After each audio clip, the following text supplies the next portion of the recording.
The Dallas Cowboys need to make a decision before the NFL trade deadline, one way or another. Either accept that the defense can't be saved and the season is lost, or attempt to salvage arguably the best season of Dak Prescott's career and support one of the league's premier offenses. Nobody sells hope more than Jerry Jones, so it wouldn't be shocking if the Cowboys swung a major trade between now and the November 4th deadline. That would require Jones picking up the phone instead of waiting around for it to ring, but the 83-year-old was just handed a notable lifeline on the trade front following a groundbreaking NFL extension. The Lions and star pass rusher Aiden Hutchinson agreed to terms on a 4-year, $140 million extension. It's worth $45 million per year and $141 million in total guarantees, which is a record. Previously mentioned as a trade suitor for Trey Hendrickson, it stands to reason that Detroit is now out of the running for the Bengals All-Pro. Cowboys gifted a Trey Hendrickson lifeline thanks to Lions' Aiden Hutchinson extension. The vast majority of Cowboys fans are torn over whether the team should give up assets to improve a defense that needs a complete overhaul. Hendrickson will turn 31 in December, but he would still potentially cost up to a second-round pick because of his pedigree. Since 2021, only Myles Garrett and TJ would have more sacks than Hendrickson's 74, and Hendrickson has been more efficient down-to-down than Wood in terms of pass rush win rate.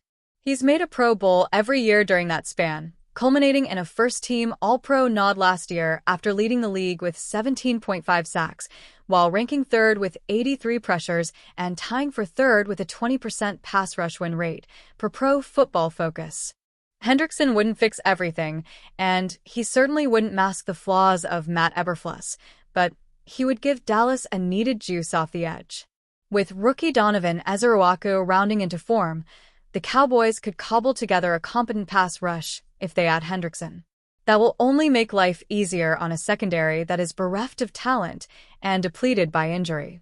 Hendrickson will need a new contract after the season, but he won't cost more than $35 million annually because of his age. If the Cowboys are serious about maximizing their window with Dak Prescott, trading for Hendrickson would bring them that much closer to contention, and it would check one thing off the offseason to-do list. For Cowboys running back Jaden Blue, just getting on the field this season was a bit of a struggle. He was taken in the 5th round of the draft out of Texas and considered something of a steal because of his speed, but once he reported to Dallas, coaches found his work ethic and attention to detail was not quite up to NFL snuff. Blue was a healthy scratch for all of September before making his debut against the Jets on October 5th. His chance came as RB2 Miles Sanders went down for the season with a knee injury, putting the rookie in position to solidify his spot with the team.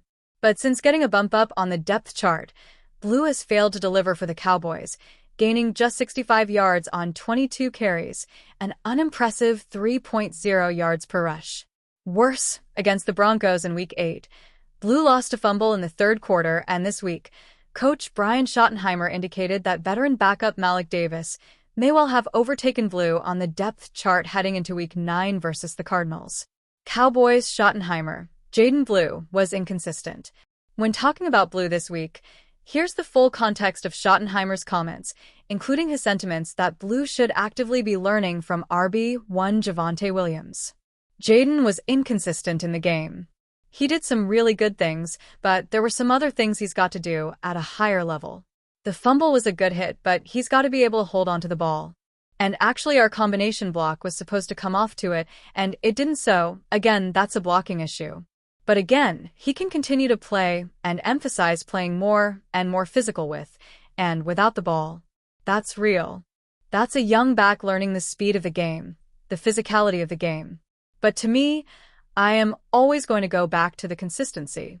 You can't put the ball on the ground, you have to be on top of your blitz pickups, you have to do those things. The big thing I have told him about, you got the perfect guy sitting right to your left in Javonte to learn from. He was you a couple years ago as a young rookie trying to figure things out and lean on him. Javonte does everything right. Malik Davis Cowboys opportunities coming? But it was what Schottenheimer then said unprovoked. That is interesting as far as the depth chart goes. Schottenheimer praised Davis out of the blue, despite the fact that Davis has played only 5 snaps this year. I'd be remiss if I didn't talk about Malik Davis and the job he is doing for us, Schottenheimer said. We're all about creating competition. It's not just creating competition on the defensive side of the ball and who's going to play. It's on the offensive side as well. And that would be another battle to watch. Again, there was no prior indication that Davis was battling for the backup spot until Schottenheimer said it. Jaden Blue ran a 4.38 40-yard dash. Blue made his mark last season for Texas with his versatility, rushing for 730 yards on 133 carries and adding 368 yards receiving on 42 catches.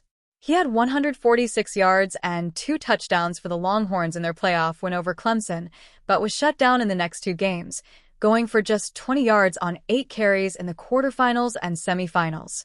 But the Cowboys liked his speed coming out of college, with a 4.38 40-yard dash at the Combine, and felt he was a steal in the 5th round. In a recent mock draft done by Rob Rang of Fox Sports, he had the Cowboys selecting 2 defensive players in round 1. The most notable pick was Cashius Howell, a pass rusher from Texas A&M at pick number 15. Here is a snippet as to why Rang believes that Howell could be a perfect fit in Dallas. No individual rusher in this class is going to make the Cowboys forget about Micah Parsons, or DeMarcus Lawrence for that matter. But scouts in Dallas won't have to venture far to find quality defenders capable of helping turn around the league's leakiest defense. Howell flashed at Bowling Green, and while serving as an oft-used and versatile backup for Texas A&M a year ago. But the passionate defender has emerged as a verifiable star for the Aggies this season, leading the SEC with 9.5 sacks through 8 games. Rob Rang, Fox Sports. There is a lot to like about Howell, including his multiple years of production and a wicked first step. He's got all of the juice to be an impactful pass rusher in the NFL, but the biggest knock on him are his short arms. According to Dane Brugler of The Athletic, Howell's arms measured under 31-inch during spring workouts, and that would be among the smallest in combined history for a pass rusher. How much does arm length matter for defensive ends? That's up for debate.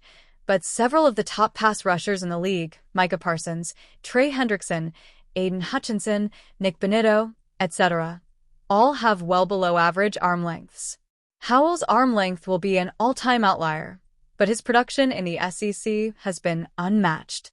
His ability to bend and turn the corner is reminiscent of another undersized Texas A&M pass rusher, Von Miller. The Cowboys will be turning over every stone to find more help at defensive end, and Howell appears to be a likely target going into the 2026 NFL Draft. His lack of size will prohibit him from being a top 10 selection, but that might work out in Dallas's favor next April. Keep an eye on him throughout the remainder of the college football season, as Howell should be on the short list of targets for the Cowboys in round 1. He might not be Von Miller, but it's hard to ignore the production and the film.